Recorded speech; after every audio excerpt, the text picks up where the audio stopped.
মোরগ আজ তোকে রং করে রঙিন করে দেবো, যাদের রঙিন দুনিয়ায় তোকে অনেক সুন্দর দেখায়। এই অত বকর বকর না করে সুন্দর করে সবকিছু দেখাই রাখো, আমি বাজারে গেলাম। ঠিক আছে লক্ষ্মীটি, যাও দেখে শুনে, আমি সব দেখে রাখুম। বন্ধুরা, এখন আমি মোরগের খাবার তৈরি করব। তোমরা লাইক এবং কমেন্ট করে দিও। কি আনন্দ, বউ নেই বাড়ি, আমি যাব তাড়াতাড়ি মোটর বাড়ি, খেলবো গড়াগড়ি, খাবো অনেক মজা করে অনেক কিছু তাড়াতাড়ি। মোরগ তো খাবার দিয়ে গেলাম, চম্পা আসলে কক কক করবি, আমাকে জানাবি। এই কি ভাঙলে রে বাবারে, কি রে?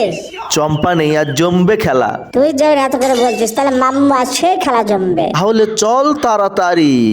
এ মার মার মার বাড়ি মার বাড়ি মার। এবার কে পারে আমার সাথে, দেখা যায় এ ট্রাম কর, ডাবল ট্রাম আমার সাথে পারিস। আজকের মন উদাসী হয়ে বন্ধুরা, যারা ভিডিও দেখছো পাকিস্তানের জন্য 1 এবং ইন্ডিয়ার জন্য 2 নাম্বার, ভিডিওর জন্য